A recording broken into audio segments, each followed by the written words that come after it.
قال كارل ماركس. كارل ماركس مين ينكر انه هذا الزلمه في جانب اخلاقي رائع جدا جدا؟ من وين جاب الاخلاق؟ فعلي عزت قال لك ملحد؟ صدقت انت؟ ملحد الان، بس هو امبارح كان مسيحي، اهله تحولوا المسيحيه، وقبل هم ايش في الاصل يهود.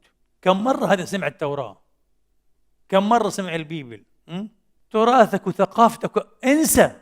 فريدريك نيتشه كان فاهم، قال احنا قتلنا الاله، لكن ايه، اصحى تحلموا، لسه الشات تبعه شيدوز، يعني الشات تبعته موجوده، وعلينا ان نسعى باجتهاد في محوها. ما محناهاش، قال احنا اخلاقنا كلها دينيه. صح، نيتشه كان فاهم مزبوط.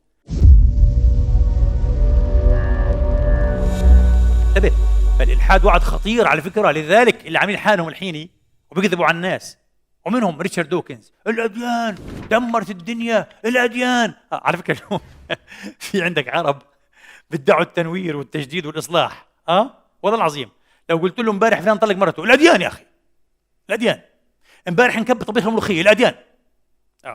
عجل سيارتي نسم باللبناني، او يعني ايه، الاديان. منشأ كل الشرور مثل ما قال دوكنز، كل الشرور في الوجود دين، اكبر اكذوبه. صح، المتدينين مش الدين، المتدينين بشر، والبشر يخطئ ويصيب، والبشر متفاوت جدا. يعني حتلاقي ضمن المتدينين اروع الناس، وحتلاقي اسفل الناس ضمن المتدينين. ضمن الطبقه الهاي كلاس، الفيرست ريت كلاس، يعني فيرست ريت كلاس، اللي هم المشايخ القسس الربيين اليهود، حتلاقي اوسخ الناس فيهم كمان، وحتلاقي اروع الناس موجود. عشان المتدينين؟ لا لا لا، عشان هم بشر. يعني حتى الملاحده حتلاقيه ملحد، وتلاقيه من اروع الناس، وملحد ومن احقر الناس. حتقول لي هذيك قبلتها منك يا عدنان، كيف ملحد ومن اروع الناس؟ لا، سهله سهله، وجاوب عنها برضو العبقري في وقته او المبدع الله يرحمه علي عزت بيقويتش. لخصها بكلمه واحده، قال جدا بسيط جدا جدا ان تجد ملاحده اخلاقيين، غصب عنك موجودين. يا ما في ملاحده اصدق منا، صح، واشرف منا، وارحم منا، والكلمه كلمه عندهم، وعندهم ما شاء الله استقامه غير طبيعيه. لكن يستحيل ان تجد الحادا اخلاقيا. شو احنا امام ديليما هنا ولا بارادوكس ولا ايش هذه؟ كيف يعني؟ كيف ممكن الاقي ملحد اخلاقي وما الاقيش الحاد اخلاقي؟ هو هيك، هذا الصح، هذا التفسير الصحيح. الحاد اخلاقي انسى. الاخلاق بتتاسس على مهاد اصلي في الاخير، لابد ان يعود الى الله. من غير اله ولا يمكن تقنع حالك انه ايوه خليني اتخلى عن الصفقه هذه اللي حتدخل لي 100 مليون، لانه ايه، حرام او لا يجوز وكذا. حرام ايش؟ لا يجوز ايش؟ في صفقه متاحه لي فيها 100 مليون تحرق الدنيا، بعملها، ايش اللي يمنعني؟ يستحيل تعمل الصفقه هذه ب 100 مليار لو انت في اللحظه هذيك ما زلت متمسك بالايمان بالله، وعارف بتطلع فيك وحيحاسبك، تعملهاش. كل ما تعطوني الكون كله بعملهاش. من المستحيل ان تثبت في الاخير امكانيه حقيقيه لاقامه الاخلاق على اساس غير ديني. هذا موضوع ثاني فلسفي كبير جدا جدا جدا، ويخسر فيه الملحد غصبا عنه، فكر حاله حيخسر، وما بيربح فيه الا المؤمن. هذا جدل فلسفي معقد جدا جدا، مش حنتكلم فيه الان. فممكن تلاقي ملحد اخلاقي، ليش طيب؟ لانه بشر مندك في السوسايتي، في المجتمع البشري. علي عزت نفسه الله يرحم روحه الطاهره ضرب مثل من اجمل ما يكون، اعتقد في الاسلام بين الشرق والغرب. قال كارل ماركس ابو الماركسيه. مين ينكر انه هذا الزلمه في جانب اخلاقي رائع جدا جدا؟ طبعا فيه، اكيد، وعنده طبعا ايه، يعني سفلاته كمان في الحياه، لكن عنده جانب اخلاقي. يكفي انه عاش ومات وهو يدافع عن مين؟ عن المطحونين، عن الطبقه العامله، صح؟ ما دافعش عن الراسماليين والاقطاعيين واللي عندهم ايه الملايين، لا، دافع عن المطحونين. ايش اعطوه؟ ولا اعطوه حاجه. بنته ماتت ما كانش لاقي لها العلاج، مسكين كارل ماركس. طب كان قادر بالدكتوراه اللي اخذها، عنده دكتوراه في اقتصاد السياسه وعمره 24 سنه، يعني الزلمه ذكي جدا، كان قادر بالدكتوراه هذه يشتغل استاذ جامعي وياكل ذهب وخلاص. ليش غلبت حالك وعملت نظريه جديده وكذا ويا عمال العالم اتحدوا وبعدين جماعتك هذول؟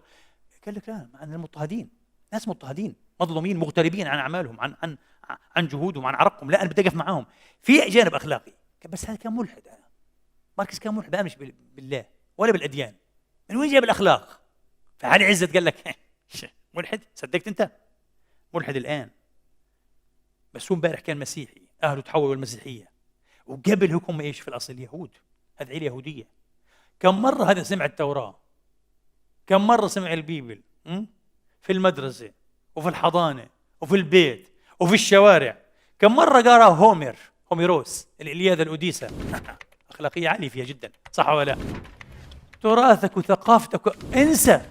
ولذلك يورجن هابرماس ذكرت أكثر مرة، جاك دريدا، كلاهما ملحدا على فكرة. دريدا مات قفل، وهابرماس هي عايش، الله يطيل عمره ويهديه إن شاء الله. وكلاهما ملحد أو ملحدان، ينفع اثنين، كلاهما ملحد كلاهما ملحدان.